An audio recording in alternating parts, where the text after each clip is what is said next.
होश में आओ, वाढती महागाई कमी झालीच पाहिजे, वाढती महागाई कमी झालीच पाहिजे. पेट्रोल डिझेलवर अतिरिक्त नफा कमवणारे मोदी सरकार. भारतीय कम्युनिस्ट पक्ष, आयटक कामगार संघटना आणि किसान सभा यांच्या वतीनं हे आयोजित केलेलं आहे. आज या देशामध्ये आणि आपल्या राज्यामध्ये भयानक अशी महागाई वाढलेली आहे आणि त्या महागाईमध्ये सामान्य माणसाचं जीवन होरपळून निघत आहे. पेट्रोल नाही, डिझेल नाही, गॅस नाही. पेट्रोल पंपावर कोयत्यानं मारामाऱ्या होत आहेत आणि महाराष्ट्राचे मुख्यमंत्री म्हणतात की सगळा साठा भरपूर आहे, काळजी करू नका. हे जे काही त्यांचं बोलणं आहे हे अत्यंत भयानक उद्ध्वस्त पद्धतीचं बोलणं आहे.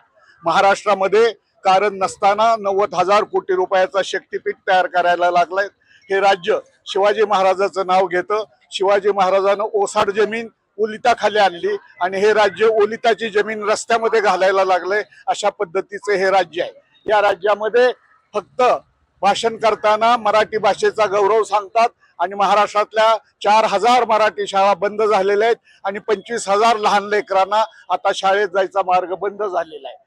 त्याचबरोबर दररोज 3-4 महिलांवर बलात्कार होत आहेत, लहान लेकरांवर बलात्कार होत आहेत आणि हा महाराष्ट्राचा मुख्यमंत्री कायदा सुव्यवस्था अबाधित आहे अशा पद्धतीचं वातावरण तयार करतोय. त्याच पद्धतीनं या महाराष्ट्रातले मोठे मोठे पुढारी, मुख्यमंत्री, मंत्री अंधश्रद्धेला खतपाणी घालतायत. कॅप्टन खरात सारख्या भोंदूबाबाच्या दरबारामध्ये हजर राहतायत आणि त्या ठिकाणी जनतेची फसवणूक करतायत. तेव्हा तो काय अंधश्रद्धा निर्मूलनाचा कायदा आहे, त्या कायद्याचा आधार घेऊन या सर्व लोकांवर काय खटले भरले पाहिजेत ही आमची मागणी आहे. आज महाराष्ट्रामध्ये आणि देशामध्ये एकतर तरुणांना शिक्षण मिळत नाही, मिळालं कष्ट करून शिकवलं आई बापानं तर नोकरी नाही, नोकरीची परीक्षा दिली तर भ्रष्टाचारानं परीक्षा रद्द होतात. आता नीटची परीक्षा रद्द झाली. ही परीक्षा यापूर्वी 2 वर्षापूर्वी रद्द झालेली होती. त्यावेळेला सुप्रीम कोर्टात या सरकारनं सांगितलं होतं की आम्ही या परीक्षेची अत्यंत चांगली व्यवस्था करू. 100 गोष्टीची शिफारस केलेली होती, एकही गोष्ट अंमलात आणली नाही आणि हे सगळे पेपर फोडणारे प्राध्यापक असतील, शिकवणीवाले असतील, शिक्षण मंत्री असतील, शिक्षणाधिकारी असतील, कुलगुरू असतील, हे सगळे भारतीय जनता पक्षाचे कार्यकर्ते आहेत आणि हे सगळेजण जनतेबरोबर कामगाराला आणि विद्यार्थ्याला लुटायला लागलेले आहेत. अगोदर इकडे नोकरी बंद केली, आता गरीब माणसाचं शिक्षण बंद करायला लागले. या नीट परीक्षेमध्ये जो काळा बाजार झाला यांना कळत नव्हतं का? पोलीस यंत्रणा काय झोपली का? यांची बेकायदेशीर इमारती बांधल्या जातात आणि गरिबाचं अतिक्रमण ताबडतोब बुलडोझर घालून पाडलं जातं. एवढ्या मोठ्या इमारती त्या मोठे गावकरांना उभ्या केल्या. ह्यांच्या डोळ्यात काय केलेलं होतं का? आंधळे झाले होते ही माणसं? ह्या का दिसलं नाही? हे भ्रष्ट लोक आहेत सगळे. आणि ह्या सरकारला, या फडणवीसाच्या सरकारला, या शिंद्यांच्या सरकारला, या आमच्या पवारताईच्या सरकारला जनतेच्या प्रश्नामध्ये कसल्याही पद्धतीचा रस नाही. पक्ष फोडणे, आमदार पळवणे, नगरसेवक विकत घेणे, सत्तेवर जाणे, पुन्हा काळा बाजार करणे, पुन्हा गोंधळ करणे आणि हा समाजाचे प्रश्न तीव्र झाले, भयानक झाले की एकत्र असलेल्या गरिबाला धर्माच्या नावावर, जातीच्या नावावर अलग केलं जातं, तोडलं जातं.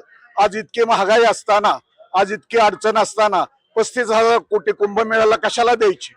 देवाचं नाव घ्यायचं असतं, त्यासाठी 35,000 कोटी लागत नसतात. तो कुंभमेळा, त्याचा खर्च रद्द झाला पाहिजे. देवाची प्रार्थना काय करायची ती तिथं जाऊन करा, पण खर्च केला नाही पाहिजे, वृक्षतोड केली नाही पाहिजे. ह्या आमच्या प्रमुख मागण्या आहेत.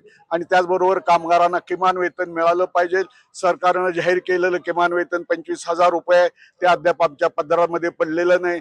बाकीच्या सगळ्या गोष्टी शेतकऱ्याचं कांदा, टोमॅटो माती मोलाने विकलं जातोय, त्याला वेळ लागायची वेळ आली, आत्महत्या करायची वेळ झाली. मगाशी मी नीट परीक्षेला बोललो, लातूरच्या जवळ एका गरीब शेतकऱ्याची पोरगी, ज्याला क्लास लावायची तिच्या कुवत नव्हती, पैसा नव्हता, ती अभ्यास करून परीक्षेला बसली आणि परीक्षा रद्द झाली. काल तिनं आत्महत्या केली. अशा कितीतरी लोकांना आत्महत्या करायला हे सरकार कारणीभूत आहे. भ्रष्ट सरकार आहे आणि या सरकारनं या शिक्षणाच्या संदर्भामध्ये योग्य तो निर्णय घ्यावा, हे आमच्या मागे आहे.